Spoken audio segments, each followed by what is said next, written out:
Le 20 janvier 2025, Donald Trump devient le 47e président des États-Unis et retrouve le fauteuil présidentiel qu'il avait perdu en 2020.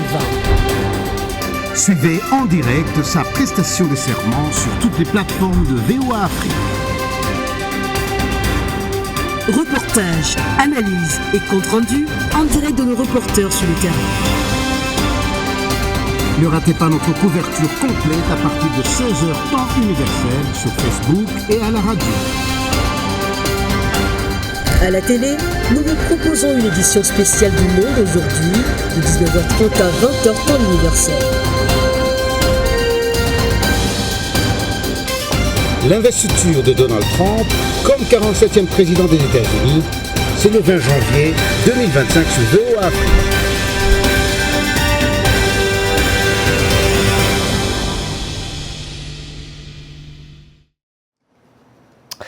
Vous regardez Le Monde aujourd'hui, en programme que vous propose VOA Afrique. Un grand merci d'être toujours branché en ce vendredi 17 janvier 2025. Et si c'est vendredi, c'est Culture Hebdo, bien évidemment. C'est le tour d'horizon hebdomadaire de l'actualité culturelle avec Roger Muntu, bien entendu. Je suis ravi de vous retrouver, Roger. Comme d'habitude, Jack.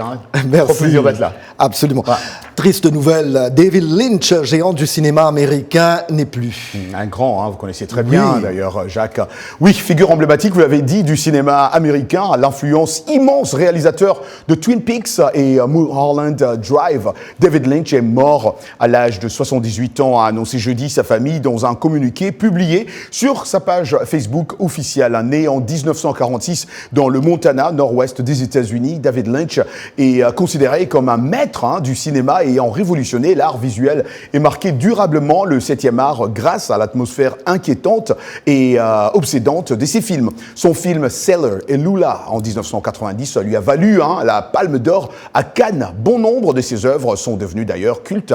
En 1990, Lynch a créé Twin Peaks, une série révolutionnaire qui a redéfini le genre et transformé des millions de téléspectateurs en détectives amateurs, captivés par les mystères qu'il a tissés au fil de 2 saisons. Un quart de siècle plus tard, il a renouvelé l'expérience avec Twin Peaks de The Return en 2017.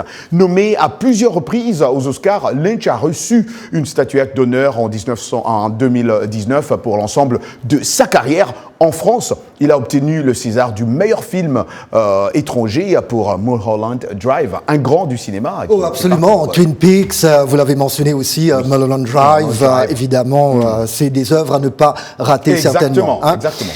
Autre nouvelle, Roger, les Village People se produiront lors de l'investiture de Donald Trump. Ça, c'est une bonne nouvelle pour les amoureux de YMCA, le tube YMCA, qui est incontournable de rassemblement de Donald Trump avec des foules et même l'ancien président lui-même se déhanche sur ce hymne disco. Le groupe montera sur scène pour marquer l'investiture de Trump en tant que 47e président des États-Unis. Oui, nous savons que cela fera des mécontents, mais la musique doit transcender la politique, a déclaré Victor Willis, fondateur de Village People. Sur Facebook, il espère que YMCA, un hymne mondial depuis 1978, pourra rassembler après une campagne qui a divisé les Américains. Alors qu'en 2020, les ayants droit avaient contesté l'usage de la chanson, Willis a justifié cette fois son utilisation, soulignant son héritage dans la communauté gay. Il s'est également réjoui de la hausse de vente du titre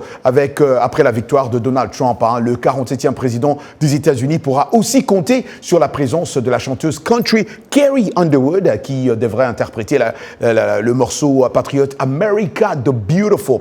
Critiqué pour ses positions perçues par certains comme menaçant les libertés individuelles et les droits des minorités, Donald Trump a souvent été évité par les grandes figures de la musique et du spectacle lors de la campagne présidentielle. De nombreuses célébrités dont Taylor Swift, Beyoncé et Bruce Springsteen avaient apporté leur soutien sans succès à Kamala Harris. Donc, ce qu'on va voir, c'est YMCA, un morceau, un tube qui a marché pendant des années, des générations. Absolument. Ça nous ramène à nos années disco. Ah, bien dit. Merci beaucoup, Roger Muntu. Merci, Jacques. Vous revenez vendredi prochain. Évidemment, merci. Bon week-end. Bon week-end à vous. À très vite. Merci beaucoup, Roger. Merci.